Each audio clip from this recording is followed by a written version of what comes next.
से बदलते मुल्की और आलमी हालात हाजरा पर चुपता हुआ तबसरा, तल्ख हकाइक का बेबाक तज्जिया और अंदर की खबर बाहर की दुनिया के माहिरीन की जुबानी। दारुल हुकूमत वाशिंगटन से बराह रास्त देखिए अनीस फारूकी के प्राइम टाइम शो में कैपिटल टीवी वाशिंगटन पर, रियासत हाय मुत्तहिदा अमरीका से। जी वेलकम व्यूअर्स, मैं हूं Anees Farooqui. Prime time show on Capital TV Washington में आप देख रहे हैं। इस वक्त लाइव मुझे और हमारे साथ आज गुफ्तगू करने के लिए मौजूद होंगे जानी पहचानी हरदिल अजीज़ शख्सियत, एक ऐसी शख्सियत जो कि ना सिर्फ अपने काम और कारकर्दगी से बल्कि अपनी एक करिस्मेटिक पर्सनालिटी से उन्होंने हज़ारों और लाखों करोड़ों लोगों के दिल मोहे। पाकिस्तान भर में और दुनिया भर में वो एक अच्छे मुंतज़िम के तौर पे जाने भी गए और हमें उम्मीद है कि जब भी उन्हें मौका मिलेगा वो उसका मुज़ाहरा दोबारा से भरपूर तरीके से करेंगे। और पाक सरज़मीन पार्टी के चेयरमैन हैं मुस्तफ़ा कमाल साहब हमारे साथ मौजूद, कराची से। बहुत बहुत शुक्रिया सर। अस्सलाम वालेकुम। वालेकुम सलाम अनीस साहब, थैंक यू वेरी मच, बहुत शुक्रिया। Nice meeting you. Same here, long time. हाँ, और काफ़ी दिनों से कोशिशें जारी थी। पहले किसी और देर से पहुंची, लेकिन हाँ किसी और माहौल में मुलाकात या बातचीत वो अलग है, लेकिन आज एक डिफरेंट सिचुएशन है। ज़मीनी हक़ाइक़ भी मुख्तलिफ हैं, तो उस पर बहुत सारी चीज़ें हैं। मैं प्रेसिंग इशू जो है पहले उससे शुरू करते हैं, उसके बाद आपके साथ तो बहुत सारी दीगर तारीख़ी हक़ाइक़ और जो शहरी मसाइल हैं उस पर बात होगी। जो प्रेसिंग इशू है वो फ्लडिंग्स है। पाकिस्तान एक ऐसे तारीख़ के बदतरीन सैलाब से गुज़र रहा है कि जो कि मैं समझता हूँ कि हर शख्स का इस वक्त मौजू यही होना चाहिए, चाहे वो सियासतदान हो, चाहे वो सहाफ़ी हो, चाहे वो जजेज़ हों। और आपने देखा कि हर शख्स अपनी सी कोशिश भी कर रहा है। साथ साथ कुछ एडमिनिस्ट्रेटिव मसाइल भी होते हैं, जैसे शहरी सिंध और देही सिंध के मसाइल हैं, कहाँ ला के बसाया जाए। इस पर आपने एक स्ट्रॉन्ग मौक़िफ़ भी लिया है। लेकिन मैं जानना चाहूँगा कि PSP इस सिलसिले में क्या बयानिया रखती है, क्या वो काम कर रही है खिदमत खल्क के तौर पे, और आपका क्या स्टैंड है इस बारे में? Thank you very much. आज हमने एक प्रेस कॉन्फ्रेंस की है अनीस साहब, और उसमें हमने कहा है कि देखिए ये जो सैलाब की तबाहकारी है, लोग ये कह रहे हैं और लग ये रहा है, और जो इतलात हैं वो ये कि 2005 में जो नेचुरल डिज़ास्टर आया था पाकिस्तान में ज़लज़ले की शक्ल में, ये जो सैलाब है इसका क्वांटम या इसकी मैग्नेनिमिटी जो है वो ये उस वाले डिज़ास्टर से भी बहुत ज़्यादा है। उस 2005 के जो ज़लज़ला था उससे भी बहुत ज़्यादा तबाही बर्बादी है। तबाह बर्बाद हो गया सारा ये पूरा बलूचिस्तान और राजनपुर, साउथ पंजाब पूरा, और खैबर पख्तूनख्वा और सिंध तो पूरा बिल्कुल तबाह बर्बाद हो गया ना। अब इशू ये है कि जितनी भी इतलात हुकूमत के पास आ रही है उसकी सोर्स क्या है? उसकी सोर्स है डीसी उस इलाके का डीसी और MNA और MPA, जो कि एक ऑफिस में बैठकर रिपोर्ट तैयार कर रहा है और उसके मुताबिक जो है वो चीफ मिनिस्टर को और चीफ मिनिस्टर वजीर आजम को और इदारों को जो है रिपोर्ट दे रहे हैं। अब उसकी ऑथेंटिसिटी क्या है? इतनी मैग्नेनिमिटी के साथ इस लेवल के ऊपर हर गली हर गांव जहां पर तबाही बर्बादी है, कैसे पॉसिबल है कि एक शख्स जो है वो बैठकर आपको सही इंफॉर्मेशन दे सके ना? इस तरह के डिजास्टर में होता यह है कि आपके पास सही जितनी एक्यूरेसी के साथ आपके पास इंफॉर्मेशन आएगी, आप उतनी एक्यूरेट डिसीजंस करेंगे, और आपकी जो रिलीफ का काम है उन्हीं इंफॉर्मेशन की बेस पर आपकी रिलीफ का काम होगा। तो अगर आपकी इंफॉर्मेशन ही गलत है, आपकी फाइंडिंग्स गलत है, आपका एनालिसिस गलत है, तो आप जो रेमेडीज अपनाएंगे, जो आपकी दवा देंगे लोगों को, आप वेलफेयर का काम करेंगे, वो सब कुछ गलत डायरेक्शन में चला जाएगा। तो हमने ये बात, अच्छा ये कैसे हो सकता है? दुनिया में इसका कोई और तरीकाकार नहीं है। दुनिया भर में लोकल गवर्नमेंट, मुकामी हुकूमतों का निज़ाम होता है, जहां पर हर गांव में, हर गोट में, हर गली में, हर चप्पे चप्पे में वहां का मुकामी इलेक्टेड नुमाइंदा होता है, जो कि उन्हीं के दरमियान रह रहा होता है। उसके ज़रिए दुनिया में ये तमाम काम किए जाते हैं। आप दुनिया की मिसाल उठाकर देख लें कि जहाँ पे कहीं पे भी ये कोरोना गुजरा है सारा पिछले दिनों, इतने सालों से ये कोरोना की पूरी कैंपेन जो है वो क्या किसी फेडरल गवर्नमेंट ने चलाई है? फेडरल गवर्नमेंट पॉलिसी बनाती है और उसकी इम्प्लीमेंटेशन ग्रास रूट लेवल पे लोकल गवर्नमेंट जो है वो करती है। हमारे यहाँ लोकल गवर्नमेंट इस जमहूरी जो हमारी ताकतें हैं उन्होंने सीखा ही नहीं आज तक।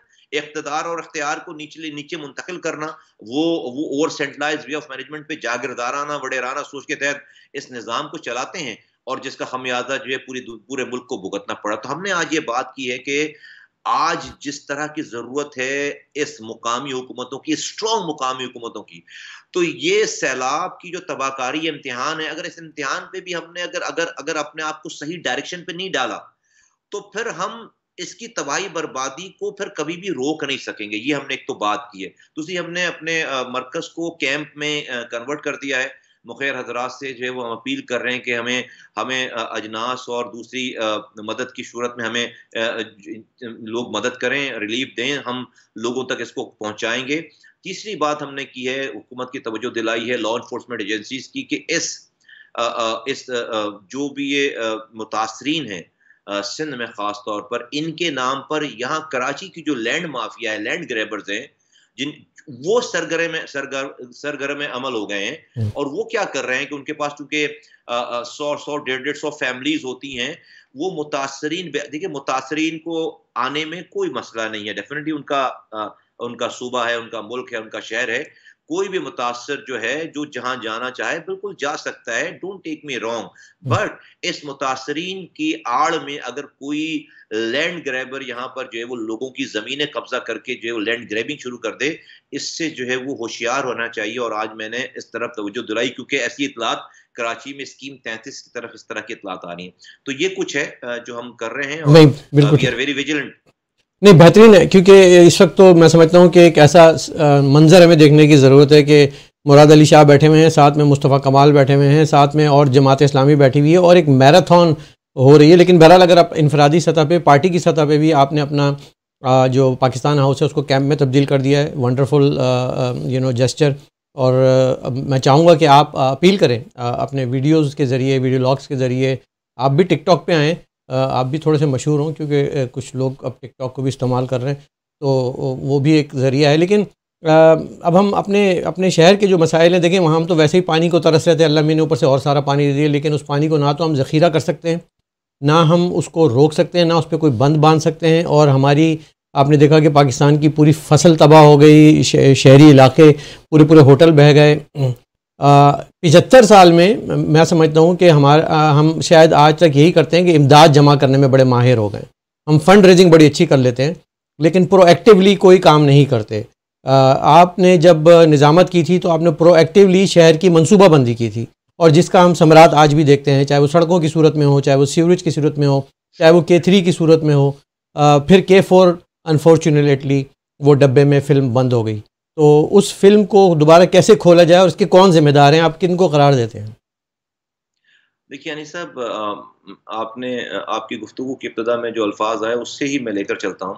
पाकिस्तान में अनफॉर्चुनेटली जो भी हुक्मरान आता है वो अपने 50 साल की प्लानिंग शुरू कर देता है कि उसको इख्तिदार में कैसे रहना है।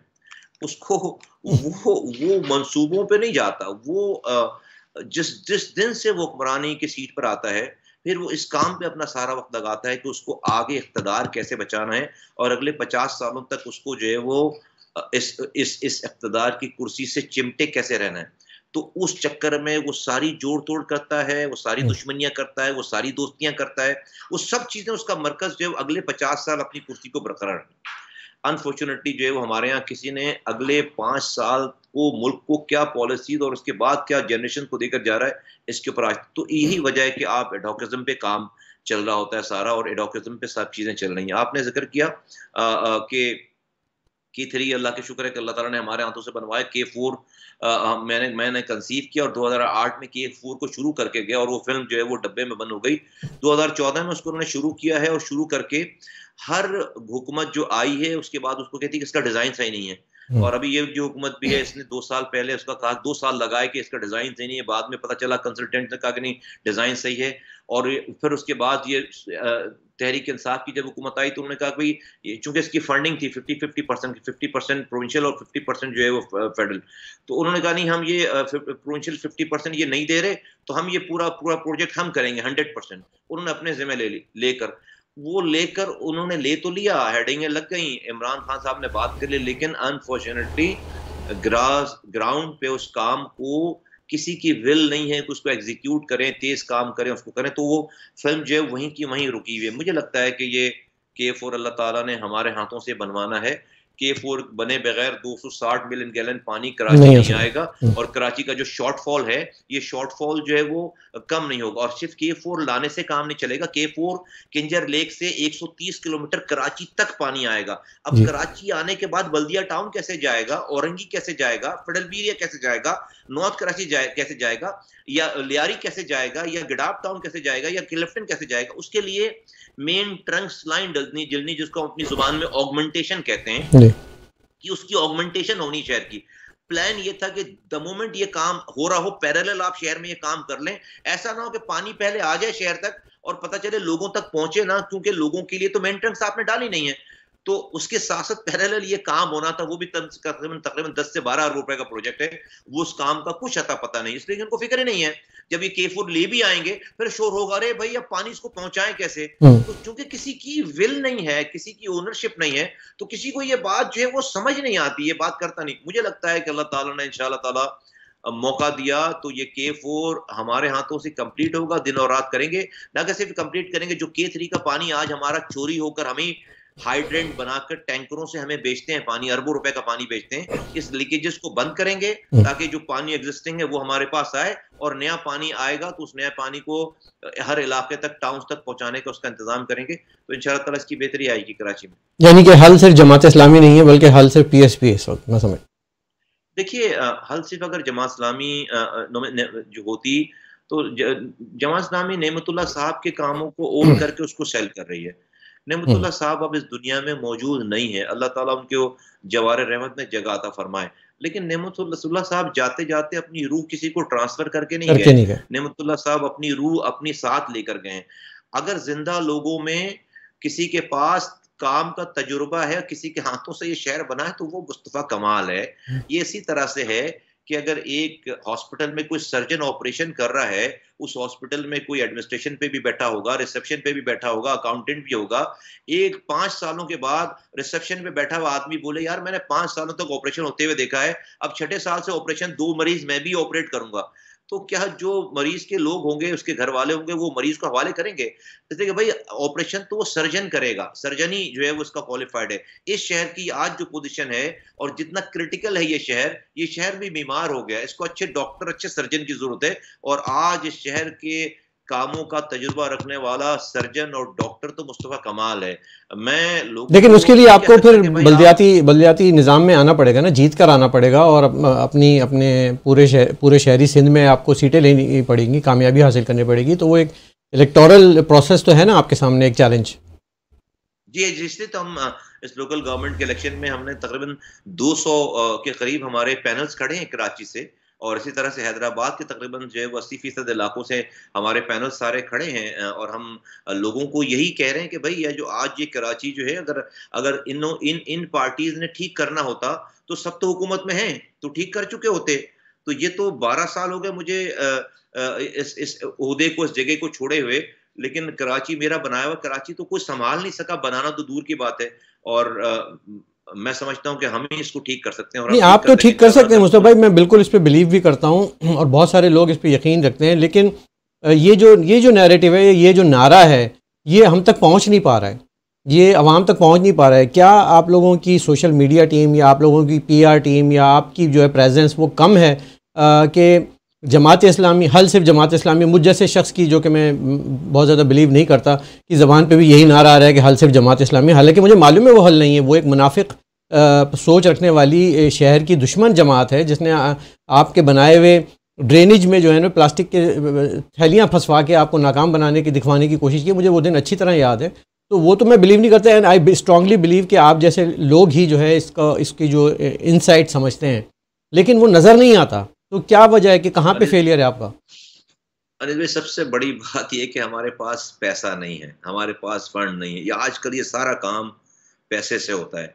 आजकल ये सारी PR कंपनीज जो है वो आपको अच्छा दिखाती हैं, आपकी मार्केटिंग करती हैं, आपको सोशल मीडिया जो है वो क्लाउड देती हैं, आपको आप जो है वो खाना पकाने की कोई वो वीडियो देख रहे होते हैं और उसमें जो है वो आपकी एकदम से वीडियो आ जाती है और फिर वहां पर फिर जो आप जो कह रहे हैं स्पॉन्सर्स करते हैं उसको, वो उस फिर पे पैसा लगता है, डॉलर स्पॉन्सर, लगते हैं उसमें। तो वो ये अरबों रुपए का सेटअप है। हमने मुस्तफा कमाल ने इस शहर में पानी बेचकर जो है वो हाइड्रेंट चलाकर जो है वो हराम नहीं कमाया। मुस्तफा कमाल ने शहर की दवाओं को, अस्पतालों के दवाओं को बेचकर हराम नहीं कमाया। ये जो हम कर रहे हैं ये सब कुछ, ये जो हमने अपनी एक हमारी हमारी स्ट्रगल है, ये तो हम अपने अपने अपनी जेबों से पैसे लगाकर अपने किरदार को सामने रखकर लोगों के सामने खड़े हैं कि भाई देखो, आप ये एडवर्टीजमेंट, ये शोशा ना देखो, आप किरदार देखो। हाँ, किरदार में मेरा कोई मुझसे मुकाबला नहीं कर सकता, कारकर्दगी में मुझसे कोई मुकाबला नहीं कर सकता, किरदार में मुकाबला नहीं कर सकता, लेकिन पैसों में, फंड में मैं किसी से मुकाबला नहीं कर सकता। इस शहर में मेरा आपको झंडे, अगर आप इस शहर में किसी को भेजेंगे और जाकर देखेंगे जरा घूम कर आओ और आकर बताओ कि किस पार्टी की यहाँ पर जो है वो से है, तो वो जाकर बताएगा कि पीएसपी नाम की कोई चीज कराची में नहीं है, क्योंकि वो झंडे देखकर जाएगा। मेरा झंडा आपको नजर नहीं, क्योंकि मेरे पास नहीं है पैसे।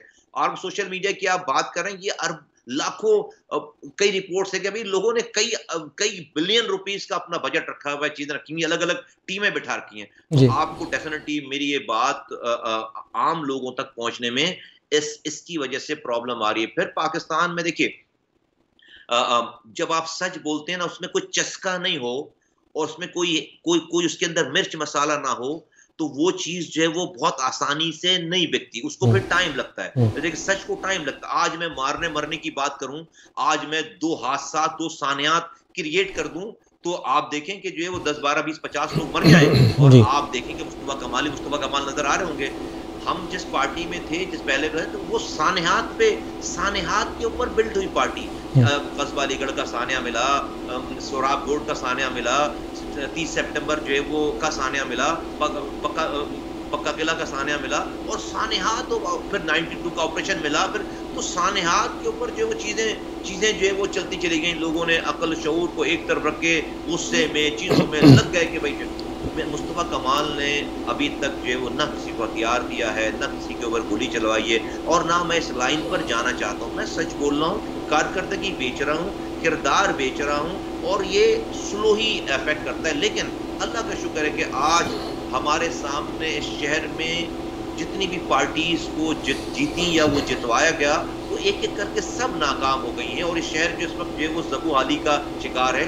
अगर लोगों को अपने मसाइल हल करने हैं, तो हमारे अलावा लोगों के पास अली साहब कोई ऑप्शन नहीं रह जाता। और मेरा ख्याल है कि ये टाइम आ गया कि लोग हमारी तरफ देख रहे हैं। इंशाल्लाह ताला आपको फ़र्क नज़र आएगा आगे जाकर। लोग बिल्कुल देख रहे होंगे।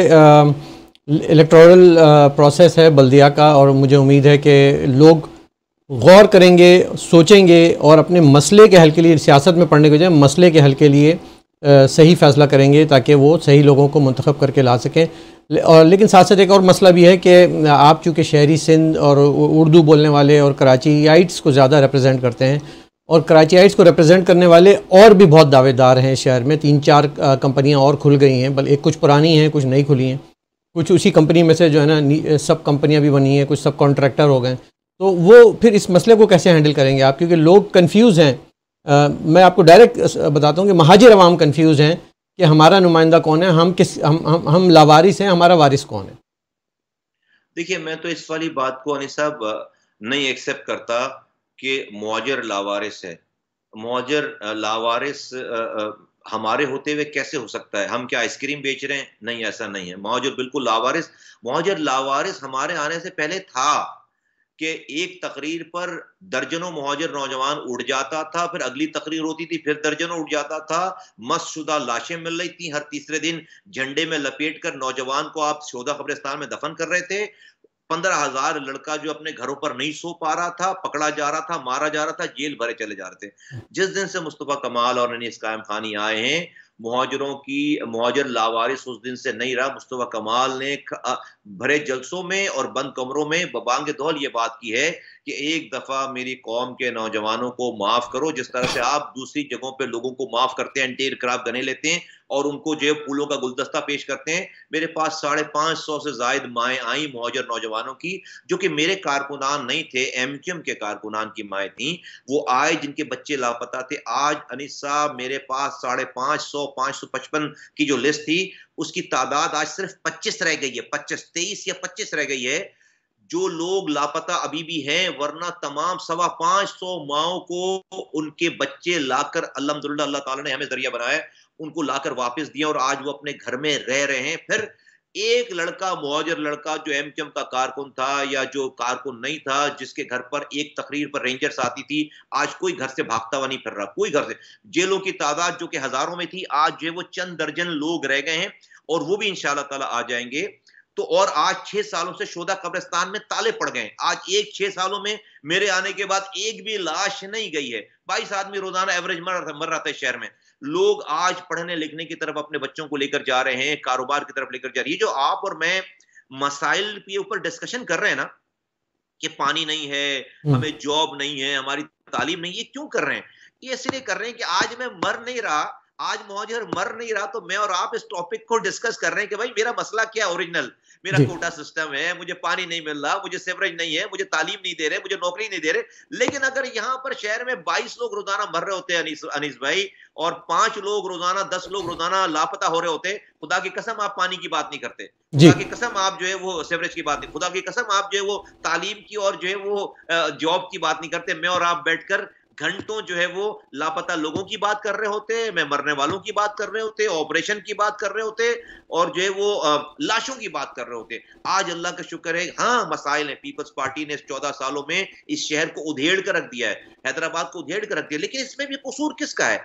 इसमें भी कसूर हमारे चौकीदारों का है, जिनको 40 सालों से, जिनका आप जिक्र कर रहे हैं, जो एमक्यूएम, जो कि हमारी भी जमात थी, उस एमक्यूएम को, जिनको 40 सालों से कराची और हैदराबाद के लोगों ने, मुहाजिरों ने वोट देकर अपना चौकीदार बनाया, वो चौकीदार चोरों से मिलकर, इसी पीपल्स पार्टी से मिलकर, उसने इस शहर को, उसने इस घर को लुटवाया है। आज भी वो उसका हिस्सा बने हुए। जिस घर का चौकीदार चोरों से मिल जाए, उस घर को लुटने से कोई नहीं बचा सकता। तो 4 दफा यही एमक्यूएम हुकूमत का हिस्सा रही है, आज भी हुकूमत का हिस्सा है। तो अगर मुहाजिर कंफ्यूज है ना, तो मैं बहुत ही माजरत के साथ तमाम मुहाजिरों को ये आवाज लगाकर कहना चाहता हूं कि फिर आपके अक्ल शऊर पर फिर अल्लाह ने पट्टी डाल दी है, कोई तो गलती फिर हमसे हो रही है, होगी।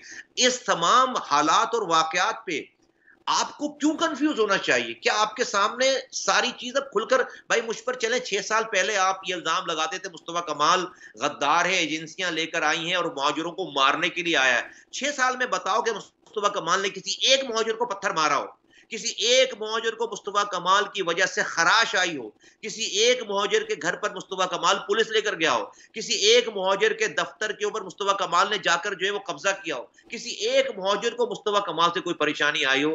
बल्कि मेरे आने के बाद मैंने जो आपको पूरा वाकया बताया कि मुहाजिर मरना बंद हो गए, मुहाजिर लापता होना बंद हो गए, तो अब तो, और फिर जो मुहाजिर नाम पर ये सब कुछ कर रहे हैं, तो आज वो उन्होंने अपने हाथों से लिखकर इस लोकल गवर्नमेंट के अख्तियारात, जो अपने हाथों से 2013 में उनके गवर्नर ने, 8 मिनिस्ट्रियां थी आपके पास और आपका गवर्नर था, 2013 अक्टूबर में आपने अपने हाथों से पीपल्स पार्टी को लिखकर कराची और हैदराबाद के सारे अख्तियारात और वसाइल दिए। वही एमक्यूएम जो कि अभी चंद हफ्ते पहले, महीने पहले तक जो है वो सीएम हाउस पे जाकर अलग सूबे का मुतालबा कर रही थी और पानी मांग रही थी और अपने एक साथी को शहीद करवा दिया, वही आज जरदारी साहब के साथ बैठकर साथ जीने मरने की कसम खा रहे हैं। वो पहले वाली हुकूमत के साथ भी साथ जीने मरने की कसम खा रहे थे।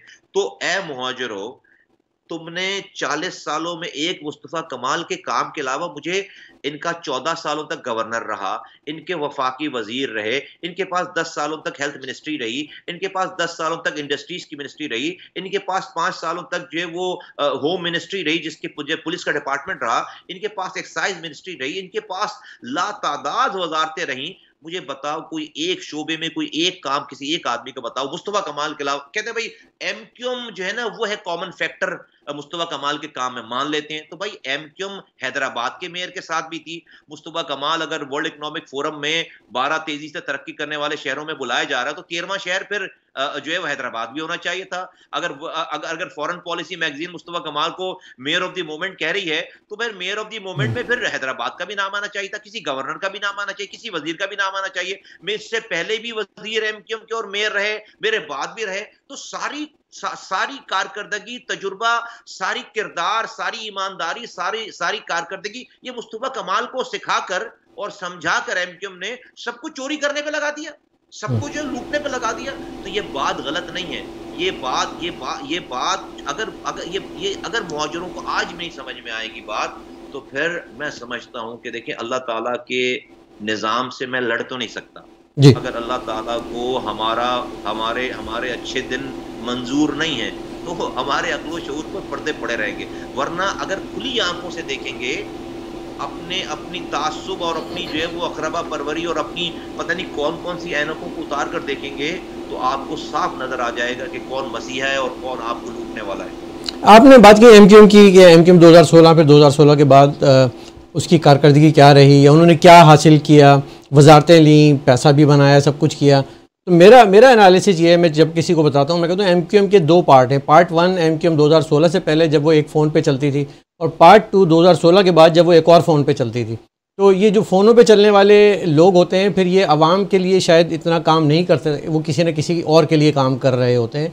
और जो हमें नज़र भी आया कि बड़ी बड़ी बातें, बड़े बड़े दावे, बड़ी बड़ी तकारीर असम्बली में खड़े होकर सब कुछ किया, लेकिन और कुछ वजारतें, कुछ सेनेटरशिप भी ली, रिज़ल्ट 0/0 0/0 रहा। लोग खुश नहीं हैं उनसे भी, और उसका क्रेडिट वो किसी और बायकॉट की तरफ देते हैं, कहीं और देते हैं। जबकि हकीकत यह है कि कराची का वोटर बड़ा बाशऊर है। वो फ़ैसला जो है वो दलाइल पे करता है, वो फ़ैसला ग्राउंड रियलिटीज़ फैक्ट्स पे करता है, वो नंबर्स पे करता है। और मैं समझता हूँ कि आप और ये आपकी जमात अगर ये कामयाब हो जाए लोगों पर अपना एतमाद बहाल करने में, कि आप, मुझे अच्छी तरह से मालूम है कि जो हमारे ज़राए बताते हैं कि 500 के करीब लापता अफराद जिन पे आपने काम किया था, उसमें से वाकई 25 के करीब जो हैं वो अभी भी हैं। उसमें से 5 के बारे में शायद ये कहा गया है कि आप उस पर फातिहा पढ़ लें, बाकी 20 अभी कुछ संगीन जराइम में शायद कोई इस तरह के मसले जो जहाँ हमारे पर जलते हैं, आपके और हमारे। क्या यही हकीकत है कि एमक्यूएम की जो फ़ोन पे चलने वाली एमक्यूएम, चाइना की एमक्यूएम जो भी कह लें, वो डिलीवर नहीं कर सकी, लेकिन वोटर्स पर आपका एतमाद क्यों नहीं आ रहा?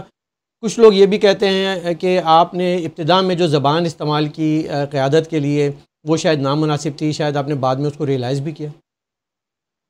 अनिस साहब, एक तो ये जो आपने फ़ोन पे चलने वाली बात की, अगर आप मुझे इजाज़त देंगे ना, तो एक जुमला मैं यहाँ पर ऐड करना चाहता हूँ। फ़ोन पे जब चलने, आपने कहा कि पहले 2016 में वो किसी और के फ़ोन पर चलते थे, आपने इशारा किया अल्ताफ़ हुसैन साहब की तरफ, और 2016 के बाद जो ये वाली एमक्यूएम किसी और के फ़ोन पर चल रही है। मैं आपको हम किचन कैबिनेट का हिस्सा रहे हैं। मैं आप और आपके सामीन और नाजरीन को ये कहना चाहता हूँ कि ये आपकी गलत फहमी है कि 2016 वाली एमक्यूएम जो है वो अल्ताफ़ हुसैन साहब वो किसी और के फ़ोन पर नहीं चलते थे। हमने जो है वो कब ये तो बड़ा ड्रामा है सारा। कब जो है वो एस्टेब्लिशमेंट की सपोर्ट के साथ एमक्यूएम नहीं चली है, मुझे बताया कब ऐसा पूरे मुशर्रफ दौर से लेकर उससे पहले और उसके बाद, और 91 की आईजीआई बनना और आईजीआई के साथ जो शामिल होना, बेनज़ीर भुट्टो की हुकूमत को गिराना और सारी चीजें होना, भाई कब एस्टेब्लिशमेंट का हिस्सा नहीं रहे। और जरा सी कोई देर हो जाती थी, हमें पता है कि कितनी बेचैनी हो जाती थी कि भाई कोई कॉल नहीं आ रही। 14 सालों तक आप जो है वो आपका गवर्नर रहा, एस्टेब्लिशमेंट की मर्जी के बगैर रहा। आप जो है वो 12 महीने आप कर रहे हैं और सारी चीजें कर रहे हैं, ये सब चीजें। तो ये जो परसेप्शन है ना कि भाई वो जो अल्ताफ साहब हैं वो जो है बड़े वो एंटी एस्टेब्लिशमेंट आदमी थे, और अरे भाई आज भी अच्छा किससे रिक्वेस्ट कर रहे हो? आज भी हर बयान में वो किससे सुलह की बात कर रहे हैं? एक बयान में सुलह नहीं होती तो आप देखेंगे गालिम गलौज शुरू हो जाती है। फिर कोई बता देता है, कोई पीर मिल जाता है, कोई सेटिंग कराने वाला मिल जाता है, तो फिर वो कहता है कि भाई ये बातचीत चल रही है, फिर आप देखें फिर बड़े मीठे हो जाते हैं, फिर बड़े पाकिस्तान जिंदाबाद का नारा फिर लगना शुरू हो जाता है। तो मैं सिर्फ ये बताना चाहता हूँ, ये बड़ी गलतफहमी है लोगों की कि वो जो पहले वाली एमक्यूएम थी वो जो है वो किसी और, वो फोन कॉल पर, भाई वो भी फोन कॉल पर, हमने अपने सामने फोन कॉलिंग किया, हमने बाकायदा बंदों को देखा है, बाकायदा लंदन में लोग यहाँ से जाते थे और जो है वो दिन भर की मीटिंगें हम उसका हिस्सा रहे हैं और हमने उन मीटिंगों को अटेंड भी किया और हम जानते हैं सारी चीजों को। अच्छा, इसमें क्या बुराई है? इसमें मुझे बताएं, इसमें क्या बुराई है? देखें, पाकिस्तान की हर सियासी जमात, देखिए मैं इस पे बिलीव करता हूँ, आपको बताता हूँ, और मेरा बड़ा स्ट्रॉन्ग बिलीव है इस पे कि पाकिस्तान की हर सियासी जमात जो है और उसका लीडर और उसकी क़यादत इन स्टेक होल्डर्स के साथ मिलकर ही रियासत के उमूर चलाती है और ये चलाने चाहिए। Establishment is always a part of the government governance. आज चाहे वो अमेरिका हो, चाहे वो कनाडा हो, चाहे वो बरतानिया हो, चाहे वो पाकिस्तान हो, एक रियलिटी है। लेकिन हमारे यहाँ ज़्यादा स्ट्रॉन्ग उनकी प्रेजेंस है और उसके बगैर जो सिक्योरिटी की बीइंग ए सिक्योरिटी स्टेट जो हमारे थ्रेट्स हैं सरहदों पे, I don't see anything wrong with that. लेकिन जिस तरीके से MQM को क्रश करके और आपको छूट देकर जो एक माहौल बनाया गया था शुरू में 2016 में, उस पे लोगों को शायद ये शकूक हुए थे कि जैसे आफाक अहमद टैंकों पर बैठकर आए थे ऑपरेशन के लिए, शायद आप भी हों, लेकिन वो फिर वक्त ने साबित किया कि ऐसी कोई बात नहीं थी। और आपकी बढ़ती हुई पार्टी की मकबूलियत और आपकी मकबूलियत भी साबित करती है कि वो शकूक शुबहात के जो बादल थे वो आपसे छट गए और अभी तक जिन लोगों पे थे वो मौजूद हैं। तो establishment, nothing wrong with that, लेकिन बिल्कुल ही लेट जाने वाली बात जो है, आप एक करोड़ों लोगों को सपोर्ट करते हैं, आपको थोड़ा सा तो अकड़ दिखानी चाहिए, थोड़ी सी तो डिमांड रखनी चाहिए कि सर ऐसा नहीं वैसा नहीं। वो कहते हैं, मैंने तो यहाँ तक सुना है कि जब ये इमरान खान से पार्टी को निकाला जा रहा था, निकल रही थी, तो MQM तो इंतज़ार करके फ़ोन कर रही थी हमें क्या करना है बताएं, जबकि वो डिसीजन ले सकते थे, न्यूट्रल हो गए थे। तो ये सूरत हाल, इस पर हमें एतराज़ है। बड़ी ज़बरदस्त बात की। देखिए बिल्कुल मैं आपसे आई कान एग्री यू मोर, बिल्कुल 100% जो है आप बात, मैं आपको मिसाल देता हूँ। देखिए मैं बिल्कुल, आपने बिल्कुल सही फरमाया कि भाई इस्टेब्लिश, भाई आप दुनिया में हो ना हो, लेकिन पाकिस्तान की रियलिटी है, पाकिस्तान में ये रियलिटी बिल्कुल, इसमें कोई जो। और फिर मैं आपको मिसाल दूं, मैं अक्सर कहता हूं कि भाई मैं भी आपसे जो बयान कर रहा था कि भाई 550 माएँ मेरे पास आई जिनके बच्चे लापता थे और 525 बच्चे जो है वो बाजियाब हो गए, तो वो क्या अब्दुल सत्तार ईदी के पास थे? मैं क्या ईदी सेंटर से जाकर बात करता? मैं रमजान चीफा से जाकर बात करता? मैं किससे बात करता? भाई मैंने तो एस्टेब्लिशमेंट से ही बात की होगी ना। मैंने जो लोग ऑपरेशन कर रहे थे मैं उन्हीं से गुफ्तगू करूंगा ना। बट लाइक यू सेड कि देयर इज अ डिफरेंस कि आप क्या एजेंट हैं या आप किरदार के साथ जो है वो आप अपना मुकदमा लड़ रहे हैं, अपनी बात। देयर इज अ डिफरेंस, ये फर्क है कि आप एजेंट बन जाएं, अपने मुस्तफा कमाल का डीएनए एजेंट बनने का वाला नहीं है। मुस्तफा कमाल रिलेशनशिप रखता है, बात करता है, सही बात को सही करेगा, गलत बात को क्यों कहेगा नहीं, ये बात ठीक नहीं है। मेरा डीएनए एजेंट बनने वाला नहीं है। आपने मिसाल दी, बिल्कुल ये शक व शुबात थे, आपने मिसाल दी कि भाई हकीकी आई थी और इस तरह से हुआ था। देखिए मैं आपको सामने, मुस्तफा कमाल को पहले दिन से खुली छुट्टी नहीं दी गई है। मैं आपको मिसाल दे दूं, 3 मार्च 2016 को मैं आया, मैं और अनीस कायम खानी, 1.5 महीने के बाद अनीस कायम खानी को अरेस्ट कर लेते हैं, अनीस भाई को अरेस्ट कर लेते हैं, मेरे साथ एक ही बंदा आया तो उसको अरेस्ट कर लेते हैं। उसके 3 मार्च को हम आए हैं, 22 अगस्त 2016 को अल्ताफ हुसैन साहब ने पाकिस्तान मुर्दाबाद का नारा लगा दिया, MQM खत्म हो गई उसी दिन। आपने 23 अगस्त को MQM अपने कैमरों के सामने बना ली। तो अगर मुस्तफा कमाल को खुली छूट हुई थी तो MQM तो नहीं बनाई जाती ना अनीस भाई जी। MQM फिर तो मुस्तफा कमाल के पास सबको भेज दिया जाता और आ गए थे सारे लोग हमारे। आप भाई मेरे बारे में तो आपको गुमान होगा, आधे लोग कहेंगे भाई इनको एस्टेब्लिशमेंट लेकर आइए, बनाए है, आधे लोग कहेंगे नहीं ऐसी बात गलत है कुछ, या चले ज्यादा लोग ये कहेंगे। कोई आप सबूत नहीं दे सकते, कोई आप प्रूफ नहीं दे सकते, कोई वीडियो। लेकिन भाई MQM बनने में तो प्रूफ है ना। ठाकुर कैमरे के सामने फारूक सत्तार साहब को 22 अगस्त की शाम को लेकर जाता है और 23 अगस्त की सुबह प्रेस क्लब पे कैमरे के सामने आकर छोड़कर जाता है। तो MQM पाकिस्तान तो कैमरे के सामने बनी है। एक दिन पहले जी भाई कर रहे थे, अगले दिन जो है MQM पाकिस्तान बनाकर बैठ गए। तो अगर एस्टेब्लिशमेंट की तरफ से मुस्तफा कमाल को खुली छूट होती तो ये MQM पाकिस्तान मेरे सामने नहीं खड़ी की जाती। तो अगर एस्टेब्लिशमेंट की कोई जमात है तो वो जमात तो PSP नहीं है, वो तो MQM है ऑफिशियली। फिर आज जो मेरे हालात हैं, मैंने आपको बताया कि मेरे पास झंडे लगाने के पैसे नहीं है, मेरे पास सोशल मीडिया पे जो है खर्च करने के पैसे नहीं है, मेरे पास आज इस शहर में कोई सीट नहीं है। तो क्या 14 सीटें जब एस्टेब्लिशमेंट जो है वो दे सकती थी PTI को शहर से, तो 4 सीटें मुस्तफा कमाल को भी दे सकती थी। अगर हम जो है वो एजेंट होते तो ऐसा हो जाता। तो ये तमाम हालात, और वहां मैं रोजाना बात करता हूं, मेरी किसी से दुश्मनी नहीं है, मैं डील करता हूं, सही को सही करता हूं, गलत को गलत, क्योंकि भाई उनका स्टेक है यहाँ पर, और उनसे डीलिंग किए बगैर, उनसे बात किए बगैर आपका जो है वो गुजारा नहीं। तो आपकी बात को मैं सेकंड करता हूं, लेकिन मैं एजेंट नहीं हूं। तो मुस्तफा कमाल को छूट नहीं दी गई, बल्कि जिन लोगों को छूट दी गई वो छूट लेने के बावजूद कामयाब नहीं हुए। इसीलिए मैं कहता हूं कि भाई आपको अपने दोस्तों को भी बताने की जरूरत होती है कि क्या सही है और क्या गलत है। और मुझे मेरे अंदर इतनी जुर्रत है कि मैं अपने अपने खैर ख्वाहों को, अगर मेरी आपसे रिलेशनशिप है तो मैं आपको बताऊंगा कि अनीस भाई ये बात ठीक है, ये बात ठीक नहीं है। मैं आपको जरूर अपना पॉइंट जरूर क्रॉस करूंगा। ये हमने हमेशा किया है। हो सकता है कि शुरू में आपको मेरी बात बुरी लगे, लेकिन बाद में जब आप उसको रियलाइज करेंगे तो ये आपके फायदे की बात होगी। हमने तो हमेशा ये वाला काम किया। अच्छा, आपने अपनी गुफ्तगू में अभी फरमाया था कि इस्टेब्लिशमेंट जब MQM के साथ थी तो बड़ी ताकत थी, सब कुछ है। साथ साथ आपने ये भी शायद स्लिप ऑफ टंग हो गया कि 12 मई भी हमने किया, तो इस्टेब्लिशमेंट के कहने पे। तो क्या वाकई 12 मई MQM ने किया था?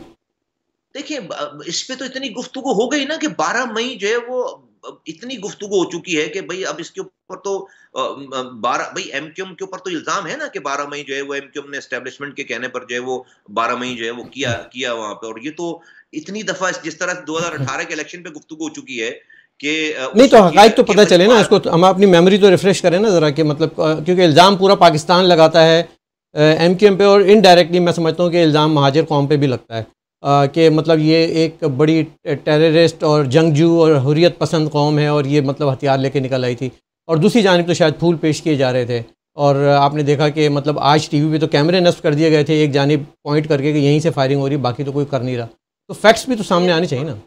देखिए, अभी तो थोड़े दिन पहले ही मैं इंटरव्यू दे रहा था, तो मैंने ये बात की है कि भाई उस दिन 18 MQM के कारकुनान शहीद हुए, 53 लोग शहीद हुए टोटल, और 18 उसमें MQM के कारकुनान, तो उनको किसी ने फूल तो नहीं मारे थे। जी। तो ये तो दोनों तरफ से फायरिंग हो रही थी। 18 तो, और उन 18 MQM के कारकुनों की तदफीन हुई है, उनके जनाजे उठे हैं, उनके नाम हैं, उनका एड्रेस है, उनकी वल्दियत है। तो ऐसा नहीं है, एक तरफा ये वाली बात नहीं थी। मैं चूंकि आपको सीरीज ऑफ इवेंट मेंशन कर रहा था, तो मैंने इस वाली बात को मेंशन किया। ठीक है, मैं समझता हूँ कि इसको जो है वो हम इतना ही रहने देते हैं, ठीक है, क्योंकि ये बहुत पुराना वाकया हो गया है, और हम इसको अब ये आज के दिनों में ये मैटर करती नहीं, ये वाली बात। हम we have come a long way actually. तो इस पे फिर किसी और अच्छा, एक एफर्ट्स, लेट्स मूव ऑन।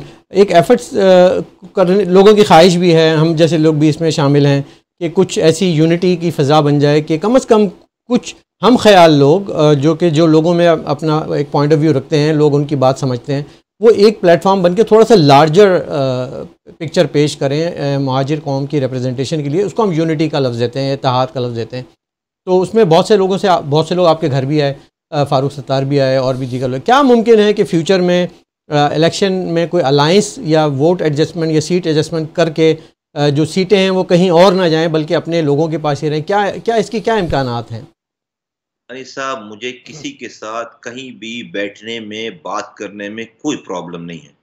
जिस जगह, जहां, जब, जैसे, कभी भी, पहले दिन से मैंने ये वाली बात की है कि मुझे कभी भी किसी के सामने कहीं भी बैठने में, भाई आप कोई भी अलायंस करेंगे तो उससे पहले गुफ्तगू करेंगे ना, बात करेंगे ना।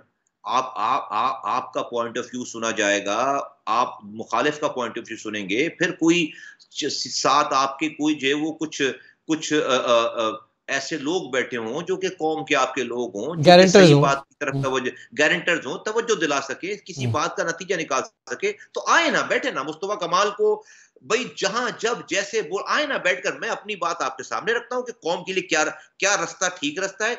आप अपनी बात सामने रखें, एक आम आदमी के बिल्कुल समझ में आ जाएगी कि कौन सी बात जो है वो कौम, जो मेरी, अगर आपकी बात में कौम की भलाई होगी, रास्ता निकलना होगा। मुस्तफा कमाल के अंदर इतनी जुर्रत है कि लाखों के मजमे में अपनी बात पर माजरत करेगा और आपकी बात पे लेकर चल पड़ेगा। लेकिन अगर आपको लगे कि भाई नहीं, मैं जो बात कर रहा हूं, मैं जो रास्ता दिखा रहा हूं, ये रास्ता कौम के लिए ठीक है, तो फिर आपको मेरी भी बात माननी चाहिए। आपको इसलिए इसमें मेरा कोई भी पर्सनल, इसमें मेरा ब्रेड एंड बटर नहीं है, मेरी रोजी रोटी, कोई मेरी अना नहीं है, कोई रिजिडनेस नहीं है।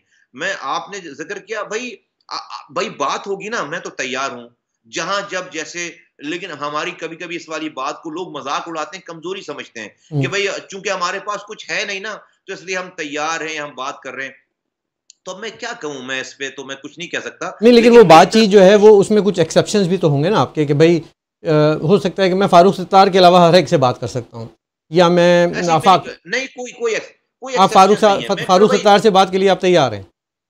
देखिए, कोई भी है, लेकिन फारूक सत्तार साहब के पास, अभी फारूक भाई के पास तो अभी कुछ भी नहीं है ना।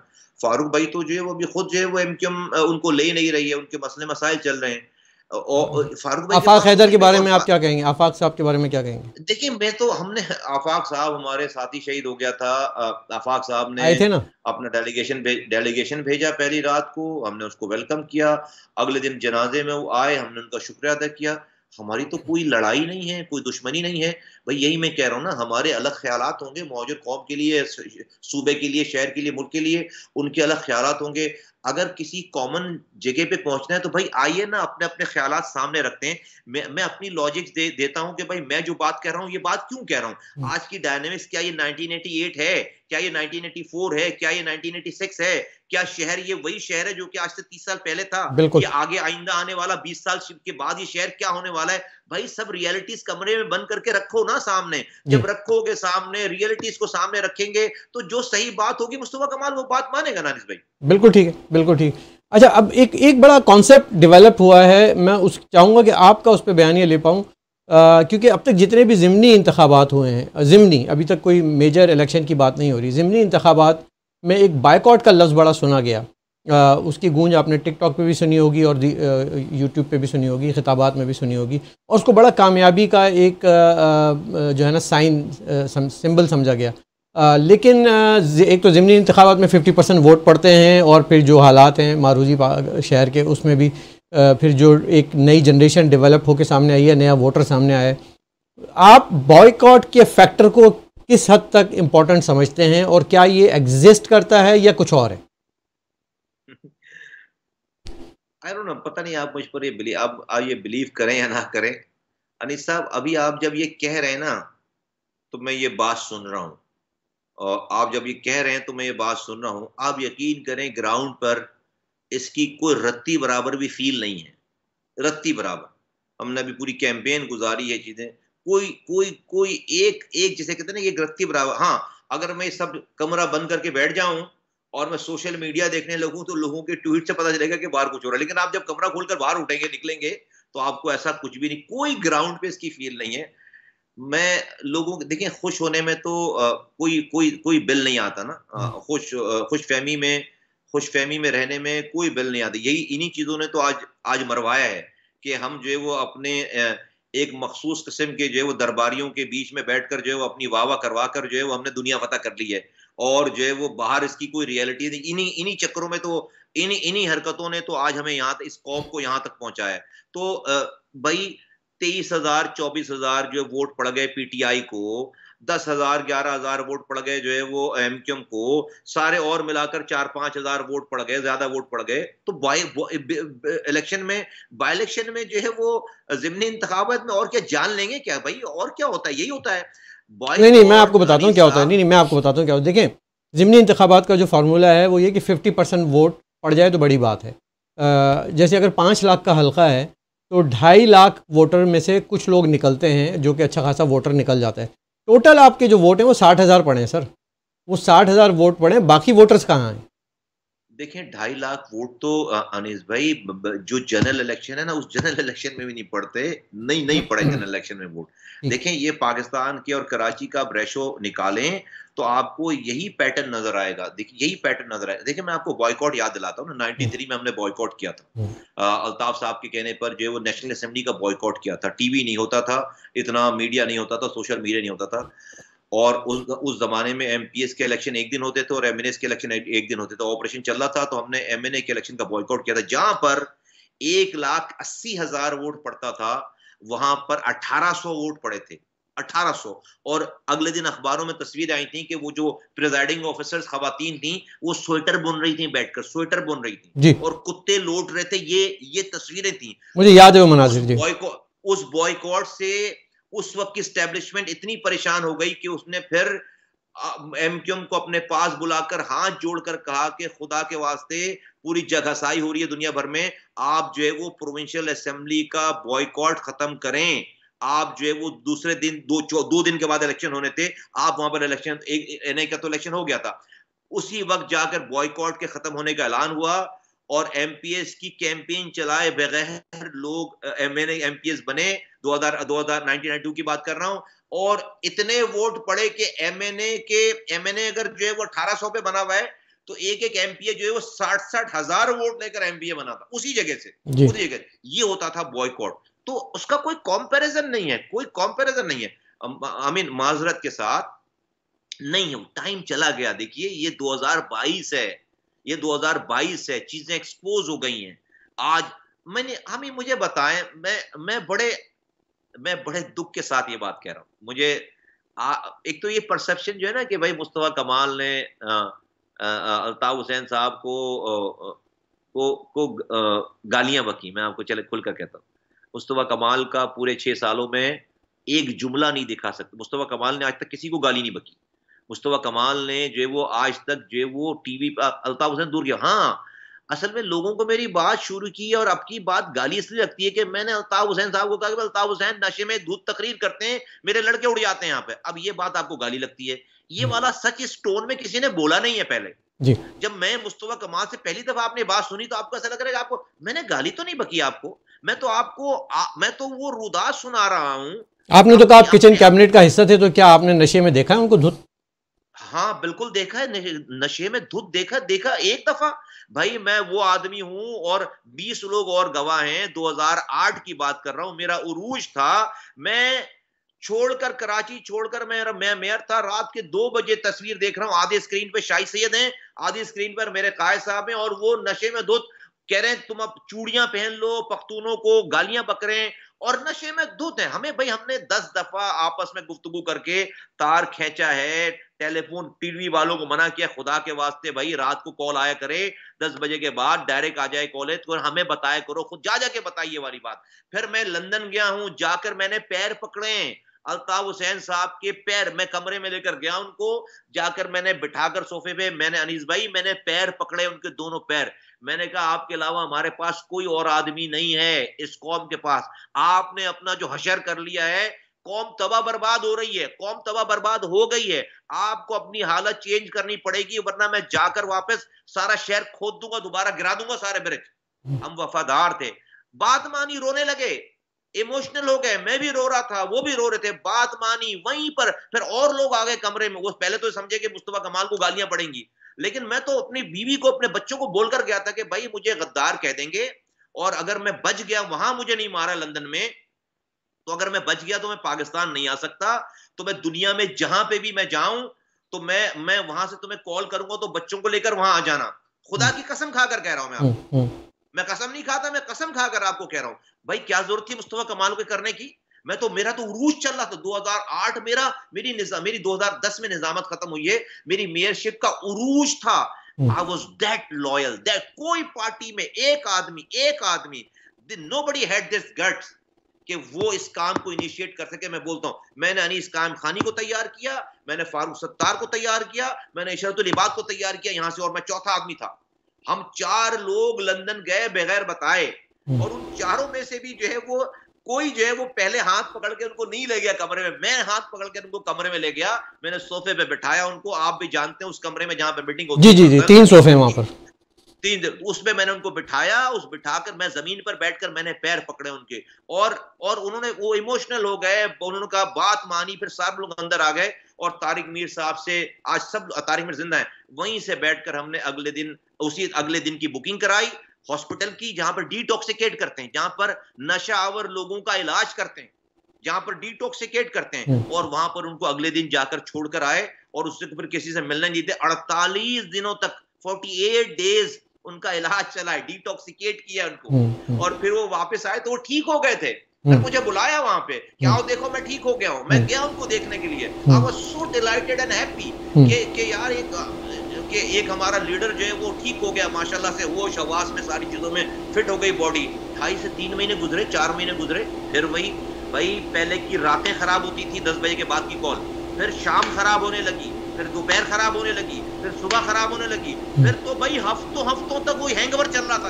उसी में फैसले कर रहे हैं आप, उसी में फैसले कर रहे हैं। तो आपने सवाल किया भाई अब मैं कोई ऐसे पागल हूं मैं कि मुझे सेनेटरशिप एमक्यूएम की बुरी लगती है, मुझे एमक्यूएम की मेयरशिप बुरी लगती है, मुझे एमक्यूएम की वजारत बुरी लगती है। मेरे साथ प्रोटोकॉल चल रहा था अली साहब, मेरे साथ मेरा कोई दुश्मन नहीं था, मैं सेनेटर था, आगे जो चीज बढ़ती मुझे मिलती है।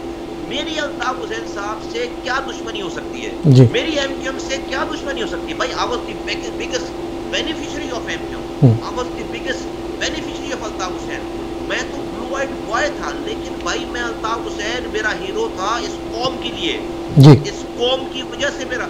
जब मैं देख रहा हूँ कि आप इतने नाक तक दलदल में गंद बला में डूब गए कि आप एक रहमान मलिक की कॉल पे डील होते हैं, वो 9 घंटे आपके पास वो घर पे बैठता है, वो आपको जो है वो दारू बनाने की जो है वो कूलर देकर जा रहा है आपको, कि आपको भाई जो है वो अलग अलग बोतल में डालने में बड़ी प्रॉब्लम होती है, आप एक दफा सारे जो है वो कूलर में डाल लें, और आप जो कूलर में डालकर पी रहे हैं, उस रहमान मलिक से जब आप डील होने लगे तो फिर मुस्तफा कमाल ने इस कौम की खातिर अपना रास्ता अलग किया है, इस कौम की खातिर अपना रास्ता अलग किया। मेरी कौम के लोग मर रहे थे तो मुस्तफा कमाल ने आकर आपके खिलाफ आवाज उठाई कि मैं पाकिस्तान को ये बताना चाहता था कि अल्ताफ हुसैन साहब की गाली पर आप मेरी कौम को ना मारो, वरना तकरीर होती थी, सैकड़ों लड़कों के घरों पर जो रेंजर्स आ जाती थी, आज भी तकरीर होती है, उससे खतरनाक तकरीर होती है। लेकिन आज ये मुस्तफा कमाल का फर्क है कि आज एक मेरे नौजवान के घर पर रेंजर्स नहीं आ रही उस तकरीर के बावजूद। ये फर्क हमने डाला है, ये अगर मैं ये कुर्बानी नहीं देता, आज अलमिया ये है, यही मौजर कौम आदमी मुझे गद्दार बोल रही है, आदि मुझे जो है वो ये जिनसियों का आदमी कह रही है, और इसी मुस्तफा कमाल की वजह से आज के मौजर कौम का नौजवान अपने घर पर सो रहा है। मेरा केस अल्लाह की अदालत में, मेरा रब जा, मुझे अगर वजारत और सदारत चाहिए, ओहदे चाहिए, तो ये पीपल्स पार्टी को ज्वाइन करो, जरदारी साहब मुझे नहीं लेंगे। ये इमरान खान ने हम पर मेहनत नहीं की, उन्हें 2000 वजीर आजम बनने के बाद किसी से कराची नहीं चल रहा। मुस्तफा कमाल की सीवी में आज वो सब कुछ लिखा हुआ है जो कोई भी पार्टी हाथों हाथ देने के लिए तैयार है। मैं बेचूं अपने आप को, कौन नहीं खरीदेगा? जिस मुल्क में फिरदौस आशिक आवान वजीर बन सकती हैं, वहां पर जो है मुस्तफा कमाल वजीर नहीं बन सकता। तो आज मुझे ये काम नहीं आता, लेकिन इस कौम के लिए, इस शहर के लिए, इस सूबे के लिए, इस मुल्क के, आज मैंने शहर में लोगों को इंक्लूसिव पॉलिटिक्स की है। आज पख्तूनों की और मौजरों की लड़ाई बंद करवाई है, आज बलोचों की और मौजरों की लड़ाई बंद करवाई है। आज मौजर जब जो है वो कटी पहाड़ी से गुजर रहा, उसके ऊपर फायर नहीं आ रहा। आज मौजर जब जो लियारी में जा रहा, बस को काट कर नहीं फेंक रहे, और आज मौजर भी किसी के खून से अपने हाथ को नहीं रख रहा। ये हमारा फर्क है। मैंने इस कौम को बचाया है, अल्हम्दुलिल्लाह, मुझे इस बात पर फख्र है, और मैं अल्लाह का शुक्र अदा करता हूँ कि अल्लाह ताला ने मरने से पहले मुझसे ये काम दिया। बेहतरीन। नहीं, आपकी बात सही है, दुरुस्त है। 2018 में भी मेरी मुलाकात हुई थी, तो उस वक्त भी वो डिटॉक्सिकेट हो चुके थे, फिटिंग भी की थी, एक्सरसाइज भी की थी, सूट वूट भी नए सिलवा लिए थे। लेकिन 2018 के एंड तक जो है वो सूरत हाल, मेरे ख्याल में ये एक ऐसी एडिक्शन है जो शायद आसानी से नहीं जाती, और जो नहीं जा सकती, अब नहीं जा सकती। वो फैसले जो अभी आजकल हो रहे हैं, आपको तो इल्म है कि वो कैफियत वही होती है। और हम भी इसी बात पे एतराज़ करते हैं कि एक पूरी कौम, करोड़ों, जिसे लोग कहते हैं करोड़ों लोगों की कौम के फैसले एक बोतल से नहीं हो पाएंगे। उसके लिए ग्राउंड पे मौजूद, अभी भी देखें कि जो 14 अगस्त पे जिस तरह का मुजाहरा किया गया और बच्चों को पकड़वाया गया, जिनको कुछ पता नहीं है सियासत का, जो कि जिन्होंने देखा नहीं है, वो भी बेचारे जेल गए। और लेकिन कभी ऐसा हो तो आप इनको छुड़वा लिया करें कम से कम, ताकि इन बच्चों की गलतियों को सर छुड़वाते हैं। आज सबको आपको अंदाजा नहीं कि मुझे कितनी एम्बैरेसमेंट, मुझे दूसरी तरफ से कहा जाता है कि भाई आप इनके लिए बात कर रहे हैं, इनको आज भी नहीं समझ में आ रही साहब, और ये हमें तो कहते हैं ये आप ही के खिलाफ तो है सब लोग। अरे भाई हम कहते हैं खुदा के वास्ते छोड़ो भाई, ये जो है वो आप ये कोई नहीं करेगा, चीज नहीं करेगा। आप यकीन करें अनीस भाई, आज भी अल्ताफ हुसैन साहब के जो काम करने वाले लोग हैं, जो उनके घर जब वो उठते हैं ना, तो उनके वालिदैन को हमारे ऑफिस के अलावा कोई ऑफिस खुला हुआ नजर नहीं आता जी। वो सीधे हमारे पास ही आते हैं, वो सीधे हमारे पास ही आते हैं। और मैंने आज तक किसी माँ बहन बेटी बुजुर्ग को अपने दरवाजे पर से जो है वो ये कहकर नहीं वापस किया कि यार तुम तो मेरे मुखालिफ हो, उनकी माएँ हो, उनकी बहनें हो। हमने ये काम अल्लाह की रजा के लिए किया है। मैं कहता हूँ भाई मैं कोशिश कर सकता हूँ, हमें आवाज लगा सकता हूँ, अगर हमारी आवाज से किसी कोई बात मान लेता है तो ठीक है, फेयर है ना। अच्छा, मेरे 2 नुकात रह गए। इसमें से एक नुकता ये है कि क्या कभी आपके दिल में खदशा मौजूद है कि इस्टेब्लिशमेंट ने यू टर्न लिया और हेलो की आवाज़ आएगी तो साडा की बनेगा फिर? कुछ भी नहीं। मैं तो चाहता हूँ हेलो की आवाज़ आए। हेलो की आवाज़ आएगी तो मेरी दुकान, आप जिस पॉपुलैरिटी की बात कर रहे हैं ना, अगले दिन से मुस्तफा कमाली जो है वो आपको नजर आएगा हर जगह। इसलिए उनकी हेलो बंद होगी तो मेरी हेलो शुरू होगी, उनकी हेलो बंद होने के बाद मेरी हेलो शुरू होगी। इसलिए कि जब हेलो होगी तो हमारी तो दुकान ही बंद हो गई है उनकी हेलो बंद होने के बाद। मजा नहीं आ रहा है जो है वो मुझे पता है कि मुझे मजा नहीं आ रहा। मुझे पता है कि उन्होंने करना क्या है, मुझे पता है कि उन्होंने करना क्या है। तो मुझे बिल्कुल जब हेलो चल रही थी तो हम आए थे ना, भाई हेलो बंद होने के बाद तो नहीं आए ना भाई। 90 अनीस अनीस 90 खुला था, 51 एमपीएस थे, 25 एमएनएस थे, उनका गवर्नर बैठा था, उनके सेक्टर इंचार्जेस बैठे थे, वो कराची हैदराबाद के मेयरशिप। तो वो वो बैठे थे ना यहाँ पर, हेलो चल रही थी, तो हेलो हेलो चल रही थी, तो हम तो हेलो बंद बात तो नहीं आए यहाँ पे। हम तो हेलो जब चल रही थी, जब आए तो हमें क्या, जब हम अकेले थे उस वक्त, तो हम उस वक्त नहीं परेशान हुए कि जब हेलो जब जब जब जब मैं और अनिल खान हम सिर्फ 2 अफराद थे और वहां पर सारा पूरा सेटअप था। तो आज तो अल्लाह का शुक्र है कि 6 साल हो गए, आज हमारे साथ जो वो हजारों लोग हैं, लाखों हमारे हमदर्द हैं, हजारों हमारे साथ कारकुनान हैं, और उधर का अशर जो सब आपको पता है, तो हमें कोई परेशानी नहीं है। अच्छा, परेशानी तो नहीं है, लेकिन आपका एनालिसिस क्या कहता है कि क्या वापसी मुमकिन है? मतलब एनी लाइक फ्यूचर में कोई आप देख रहे हैं? Gone are the days, gone are the days, gone are the days. एक दफा जब रस्सी खींच दी जाती है ना, गॉन आर द डेज, एक दफा जब रस्सी खींच दी जाती है ना, तो जो है वो फिर उसके बाद नहीं आता चांस। और रब का एक निज़ाम है, रब ने बहुत मौका दिया, और जो है वो नहीं है। देखें मुझे, मैं अगेन अब आपसे बात हो रही है तो मैं कह रहा हूँ अपनी अपनी, अब ये कौम का क्या हशर हुआ है यहाँ पे कि हम रास्ता ढूंढ रहे हैं, हम अपनी, तो हम तो खाई में, मैंने तो खाई में गिरी हुई कौम को उठाना शुरू किया है। हम नेगेटिव से जीरो पर आए और जीरो से फिर ऊपर जा रहे हैं। तो जस्ट लाइक कि भाई एक जख्मी, शदीद जख्मी आपको इंसान मिल जाए, तो आप उसको लेकर जाते हैं सीसीयू में, उसको वेंटिलेटर लगाते हैं, उसका ऑपरेशन करते हैं। तो मुझे तो ये मुहाजिर ऐसा जख्मी मिला मुझे। अभी ये स्टेप डाउन हो रहा है, अभी ये क्रिटिकल कंडीशन से निकलकर फिर स्टेप डाउन होकर वार्ड में आया है, घर में जाकर चलने फिरने नहीं लगा। अभी अभी अभी अभी अभी ये इसकी मुकम्मल नशोनुमा नहीं हो गई है। तो आज ये ग्रेजुअली स्लोली, लेकिन आज इस कंडीशन में बाबा मौजर कौम को लीड करने वाले, मुझे लोग अक्सर भेज देते हैं, और आज अब तो ये अल्लाह माफ करे मजाक ही बन गया है कि आप अभी कौम के लीडर का जो वो ये शो कर रहे हैं बेचारे, वो कि वो चलकर दिखा सकते हैं, या वो गाड़ी धोकर दिखा सकते हैं, या वो जो सफाई करके, यानी कि कौम को अभी ये चाहिए कि मेरा लीडर, मेरा कायद जो वो भैया हाथों से सफाई कर रहा है घर की, अपने हाथों से खाना बना रहा है, या मुझे जो वो कौम की रहनुमाई चाहिए, मुझे कौम की पॉलिसी चाहिए। आप सिंधु देश का नारा लगा रहे हैं, आप नरेंद्र मोदी को आवाज लगा रहे हैं कि भाई नरेंद्र मोदी मुझे भी सियासी पनाह दो, मुझे और मेरे साथियों को सियासी पनाह दो, और आप लीड कर रहे हैं कौम को पाकिस्तान, और कौम पाकिस्तान में। तो जो पाकिस्तान चलाने वाले उस कौम के साथ क्या करेंगे जिसका लीडर जो है वो नरेंद्र मोदी को आवाज लगाकर कह रहा है कि मुझे सियासी पनाह दो जी, और वो यह नहीं है, यहाँ पर कौम यहाँ पर मौजूद है।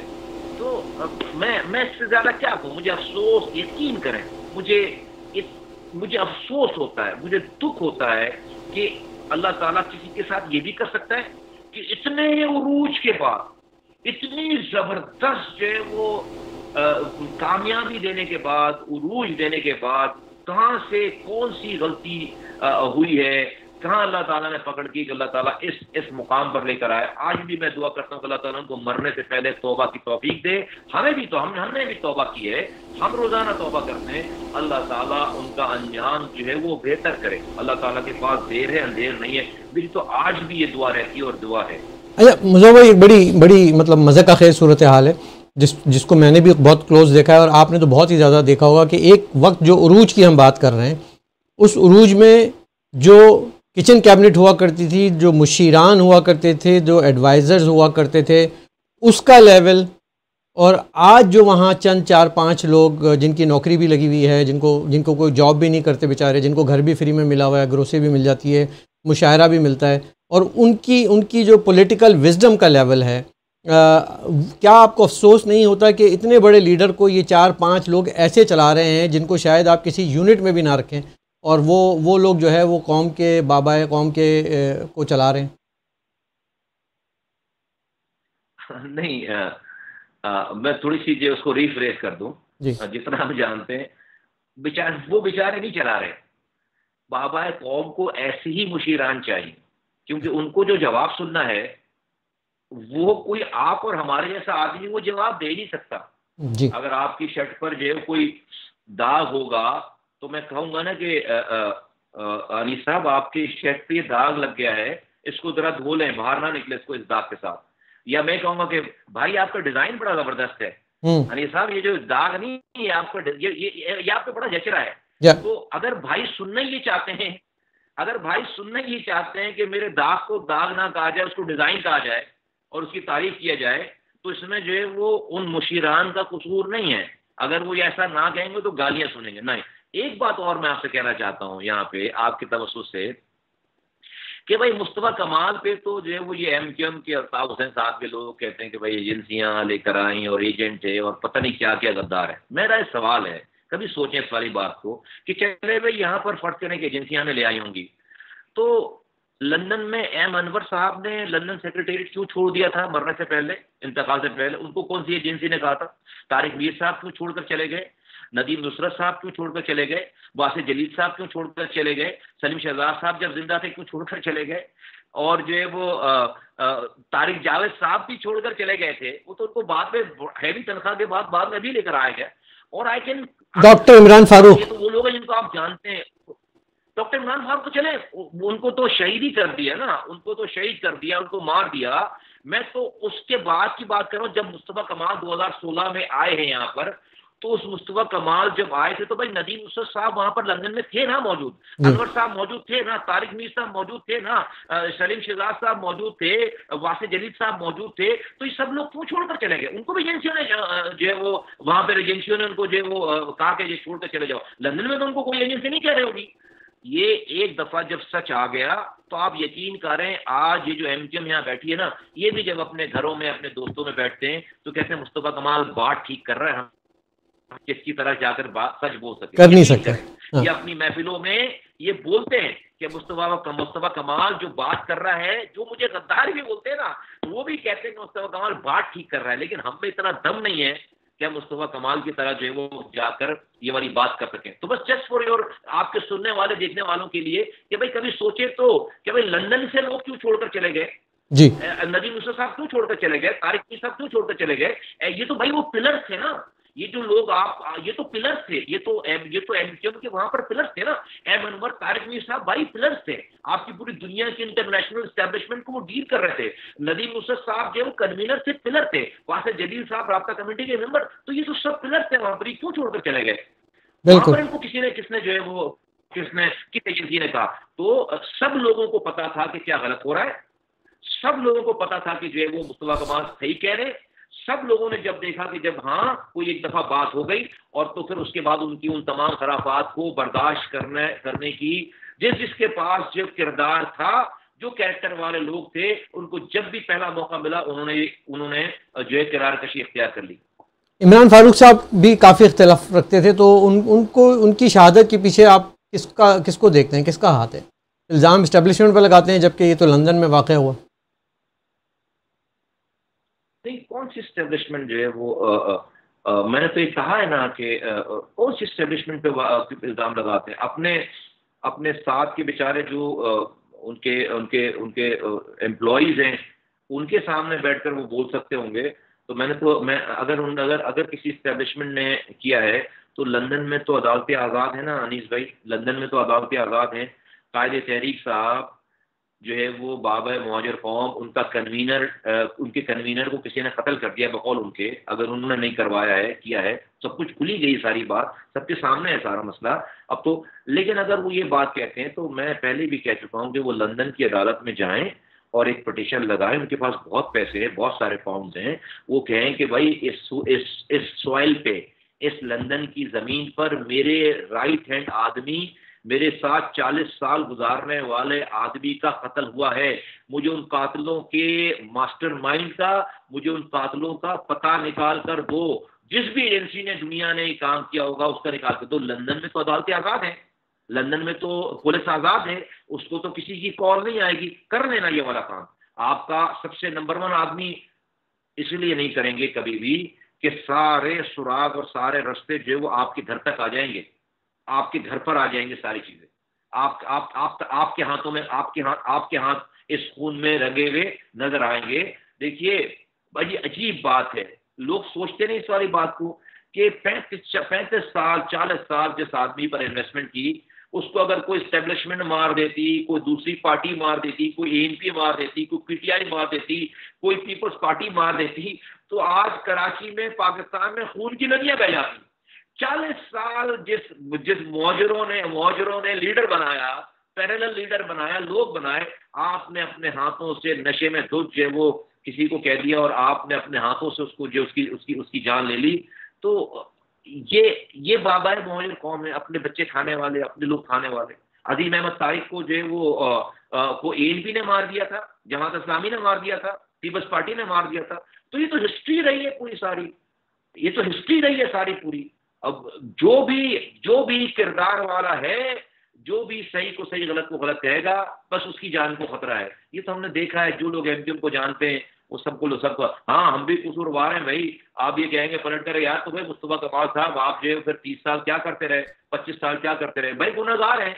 हमारे गुनाहों की का जितनी भी हमारी सजा बनती है भाई हमें दे लो, लेकिन इस बात पे शुक्र अदा करते हैं कि अल्लाह ताला ने मरने से पहले ये तौफीक अता की, आज हम कुफार अदा कर रहे हैं अपने गुनाहों का।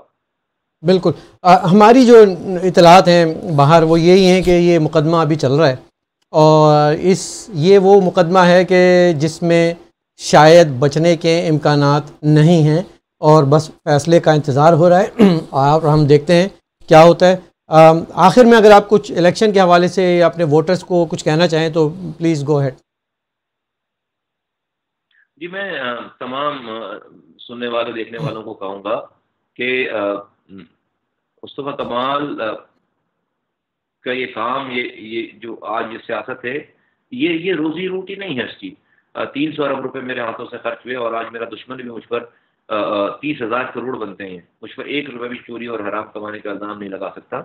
और आज जो शहर का हाल है, इस शहरों का हाल है, हैदराबाद का, कराची का हाल है, इसको हम बहुत अच्छी तरीके से इसको अच्छा शहर कर सकते हैं, आपकी ज़िंदगियों में आसानी ला सकते हैं।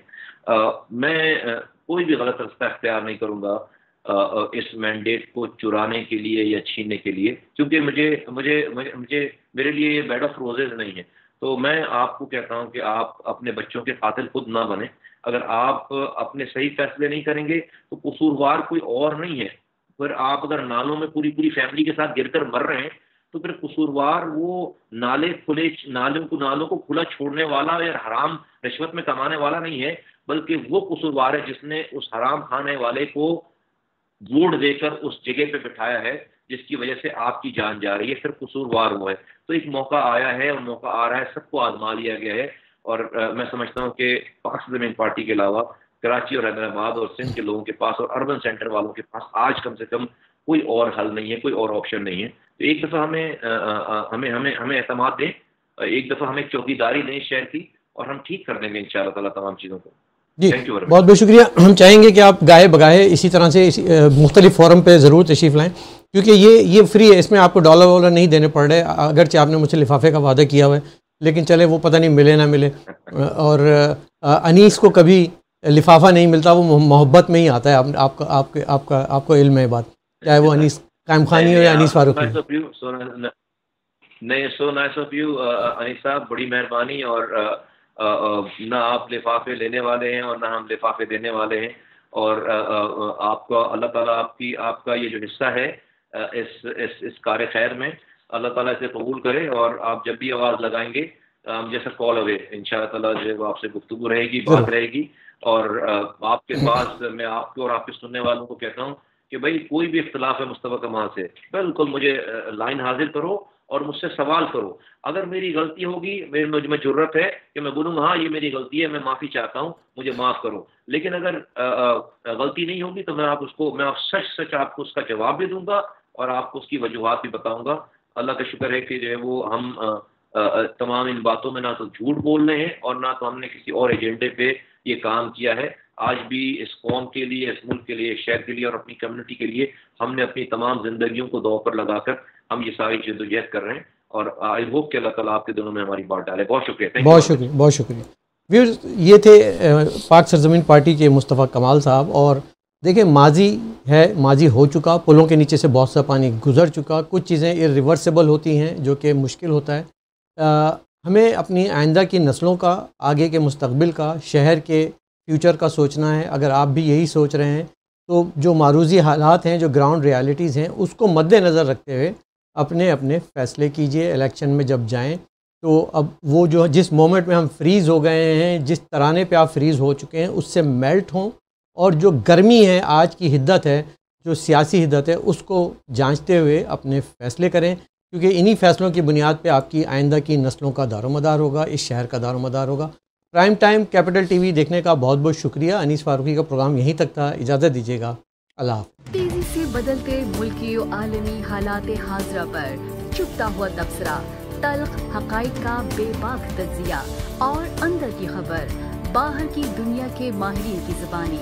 दारुल हुकूमत वाशिंगटन से बराह रास्त देखिए अनीस फारूकी के प्राइम टाइम शो में कैपिटल टीवी वाशिंगटन पर, रियासत हाय मुत्तहिदा अमरीका से।